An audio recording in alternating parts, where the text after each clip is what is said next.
সুধী ভক্তবৃন্দগণ, প্রতি বৎসরে কার্তিক মাসের শুক্লপক্ষের উত্থান একাদশী দিবসে শ্রী গিরিধারীর রথযাত্রা অনুষ্ঠিত হয়ে থাকে। গোপীনাথ মন্দির হইতে এই রথযাত্রা বাহির হয়। হরিভক্তি বিলাসে এই রথযাত্রার মহিমার কথা আলোচনা করে গিয়েছেন শূলবিলাসে। আমরা সেই রথযাত্রার কথাই এখন আস্বাদন করব এবং রথযাত্রা আপনাদেরকে দর্শন করাব। প্রতি বৎসরই রাধাকুণ্ডে নিয়ম সেবা সমার্পণ দিন, প্রবোধিনী একাদশী বা উত্থান একাদশী দিবসে এই রথযাত্রা অনুষ্ঠিত হয়ে থাকে। এবার আমরা কার্তিক মাসের শুক্লপক্ষের উত্থান একাদশী বা প্রবোধিনী একাদশীতে যে ভগবানের রথযাত্রা হয়ে থাকে, সেই রথযাত্রার অংশগ্রহণ করা বা রথে রশি ধরে টানা বা রথ উৎসব পালন করার যে মহিমার কথা শ্রী শ্রী হরিভক্তি বিলাস নামক গ্রন্থের শূলবিলাসের 177 নম্বর শ্লোক থেকে আলোচনা করে গিয়েছেন। তদ্বিষয় নিয়েই আমরা কিঞ্চিত আস্বাদন করব। यं यं दामोदरं पश्यदि दुःखितौ धरणीधरौ तं तं प्रौदिशं राजेन्द्रौ सर्वं सर्गीति कल्पते।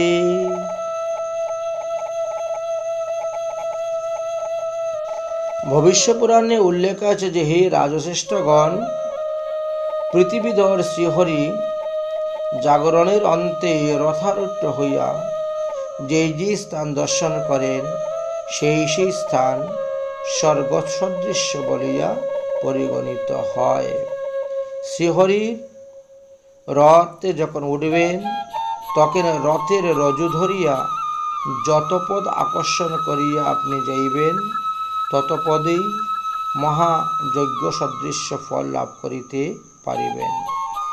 কৌতুকী হইয়াও যদি কেউ রথের উপস্থিত শ্রীহরিকে দর্শন করেন, তাহলে তিনি দেবত্ব প্রাপ্ত হইবেন।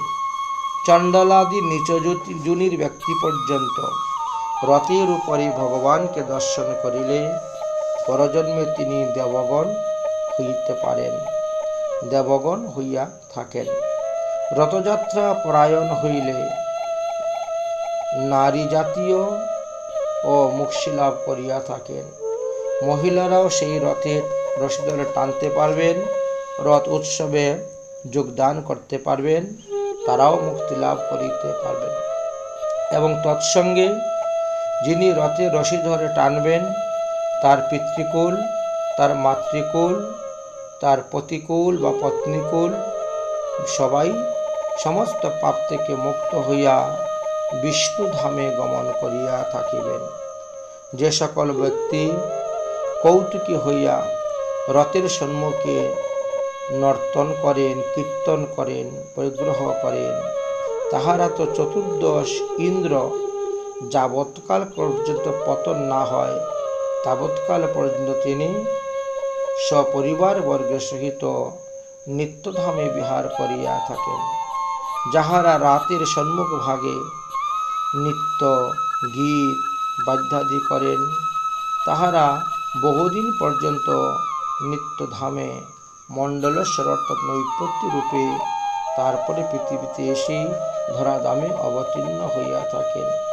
হে রাজ উত্তমগণ, বেতন গ্রহণ করিয়াও যদি কেউ রথের সম্মুখে গান করে অথবা নৃত্য করে অথবা বাদ্যধ্বনি করে অথবা শ্রীহরি রথ ধরে টানে, তথাপিও তিনি মহাভাগ্যবান। হরির রথ উৎসব দর্শনে যাহারা আনন্দিত হন, চতুর্দশ ইন্দ্রের রাজত্ব তাবৎ তাহাদিগকে নারকী যন্ত্রণা ভোগ করিতে হয় না। যে ব্যক্তি কলিযুগের পুণ্য বুদ্ধিতে অর্থাৎ পুণ্য লাভের অভিলাষে অথবা লোভ নিরূপণে রথ উৎসব মাহাত্ম্য কথা প্রচার করেন বা শ্রবণ করেন, তৎকর্তৃক রত্ন ধাতু সুপর্ণা স্বপর্বতা বন পুষ্পাদি বিরাজিতা শশাগরা সপ্তদ্বীপা বসুমতী দান করলে যে পুণ্যফল হয়, তিনি সেই পুণ্যফল লাভ করিতে পারিবেন, অর্থাৎ তাদৃশ্য বসুমতী দানের ফল লাভ করিতে পারিবেন। এই কার্তিক মাসের শুক্লপক্ষে একাদশীতে জাগরণেরও সেই রকম পুণ্যফলের কথা আলোচনা করে গিয়েছেন। এবং এই প্রবোধিনী একাদশীতেই শ্রীহরিকে রথের মধ্যে বসিয়ে বিভিন্ন স্থানে রথে রশি আকর্ষণপূর্বক নিয়ে গেলে ভগবান অত্যন্ত প্রীতি হইয়া থাকেন এবং তাহার অভিলাষিত ফল ভগবান প্রদান করিয়া থাকেন। যে সকল ব্যক্তি সর্ব ঈশ্বর শ্রীহরিকে রথারূঢ় দেখিয়া আরাধনা করেন, ভগবান সেই সমস্ত যথেষ্ট সকলকারীদেরকে ব্রত পালনকারী সকলকারীদেরই অভিলাষিত সম্পদ প্রদান করিয়া থাকেন। যিনি নিজ শক্তি অনুসারে শ্রীহরির রথকে সুন্দর করে সাজান অলঙ্কৃত করেন, সূর্যাদি গ্রহকুল অতীব তদীয় অনিষ্ট সম্পাদন করতে পারে না। যিনি পতাকা আদির দ্বারা ভগবানের রথ সুন্দর করে সাজাবেন, ৬ মন্বন্তর যাবৎকাল উত্তরা কামিনী সঙ্গীত তিনি স্বর্গে ভোগ করিবেন। হে বৎস, যাহারা অতিশয় প্রফুল্ল চিত্তে শ্রীহরি রথের শোভা বিধান করেন, পদে পদে তাহারা প্রয়াগ তীর্থের ফল লাভ করিয়া থাকেন। শ্রীহরি রথারূঢ় হইলে পরে যাহারা জয় জয় ধ্বনি করেন, যাহারা উলধ্বনি করেন, যাহারা শঙ্খধ্বনি করেন, তাদের ফলের কথা বলিতেছি, তুমি সাবধান হইয়া শ্রবণ করো। হে নরশ্রেষ্ঠ, গঙ্গাধারা, প্রয়াগ, গঙ্গাসাগর সঙ্গম, কাশী প্রভৃতি তীর্থ ও দেবতাদিগকে দর্শন করিলে যে পুণ্য উপার্জিত হয় বলিয়া সুধীগণ কীর্তন করিয়া গিয়াছেন।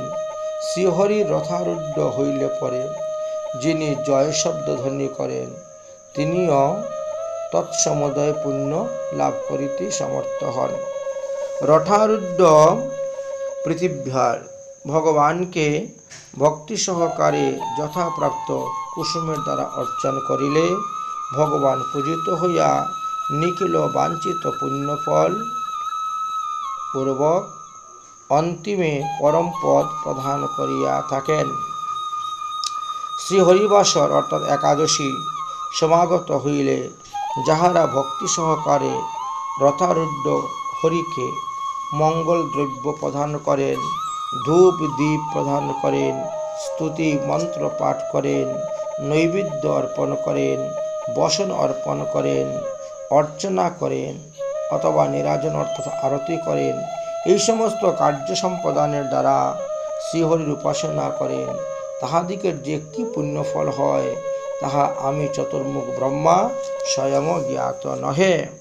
শ্রীহরি স্বয়ং এই বিষয়ে অবগত থাকতে পারেন, অন্য কেউ এই বিষয়ে অবগত নয়।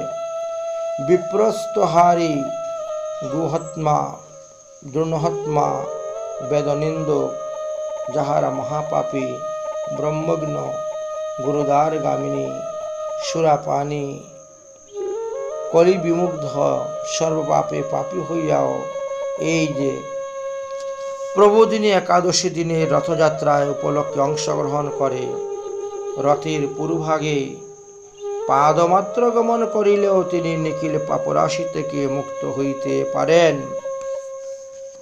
তাছাড়াও আরও তত্ত্বকথা লেখা আছে যে মহাবিষ্ণু রথস্থ হইয়া যাহারা জয়ধ্বনি সহকারে তাহাকে অর্চনা করেন, তাহারা নিখিল পাতক হইতে উত্তীর্ণ হইয়া হরিধামে গমন করিয়া থাকেন।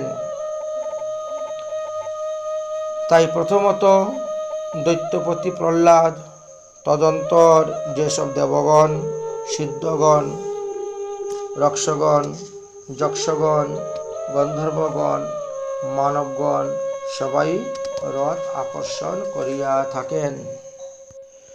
এবার হরিভক্তি বিলাসে আলোচনা করছেন এই রথযাত্রা বিধিটা কিভাবে আপনি পালন করবেন। বলছেন শ্রীহরি রথস্থ হইলে মুহুর্মুহ আপনারা জয় শব্দ উচ্চারণ করবেন এবং সমর্থ অনুসারে মহাসমারোহে ভগবানের পূজা করিবেন, আশীর্বাদ বাক্য ভগবানের নিকটে প্রার্থনা করিবেন। ভগবানকে স্তুতি করবেন। কিভাবে স্তুতি করবেন বলবেন যাহার বদন কান্তি নীলোৎপল্ল শ্যামল এবং শ্রবণপুটে সমুজ্জ্বল কুণ্ডল ধারণ করিতেছেন, পরম দীপ্তমান হইতেছেন, যাহার মুখমণ্ডল চন্দন তণ্ডুল শ্রবণপুটে সমুজ্জ্বল কুণ্ডল ধারণ করিয়া পরম দীপ্তমান হইতেছেন, যাহার মুখমণ্ডল চন্দন কুণ্ডল বিরাজিত তিলকে সুশোভিত, সুতরাং যিনি পুণ্যমণ্ডল চন্দ্রমার ন্যায় মুখপদ্ম বৈশিষ্ট্য, যিনি রথযাত্রার গতিবশে সর্বজন আনন্দদায়িনী লীলাধারণ এবং কৃপা কটাক্ষের দ্বারা সুধারাশি বিতরণ করিতেছেন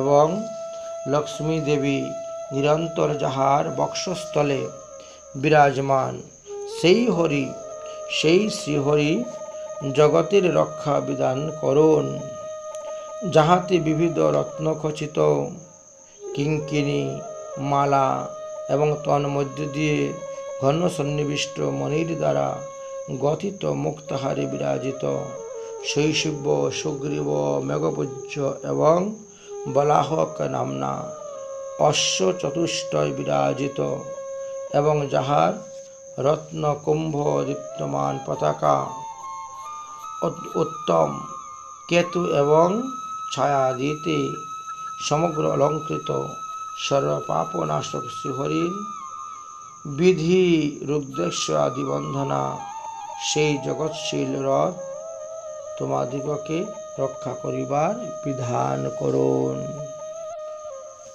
হে আনন্দিত বুদ্ধি সাধুগণ, তোমাদিগকে উপদ্রব রাশি বিনষ্ট হইবে যদি তোমরা এই রথযাত্রায় অংশগ্রহণ করো। তোমরা পুলকিত হও।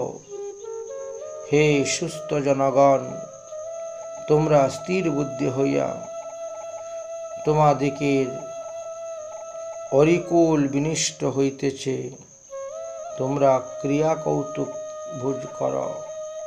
হে দৈত্যগণ, ভীত মনে আশু গিরিশ কন্দারে ও নির্জন কাননাধি অভ্যন্তরে প্রবিষ্ট হও।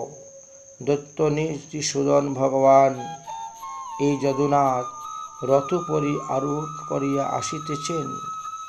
হে দৈত্য দানবগণ, শীঘ্রই রথরূপ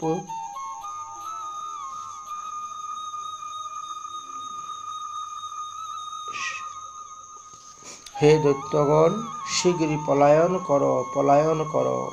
নৃসিংহদেব মানবগণের রক্ষার বিধানার্থে রথরূঢ় হইয়া রথের মধ্যে আরোহণ করিয়া আসিবেন। রথে আরোহণ হইলেন। তৎপরে বিচিত্র গদ্য পাঠানুসারে বিপুল হর্ষ সহকারে মহাপ্রভুর মহাপ্রসাদী মাল্য গ্রহণ করিবেন।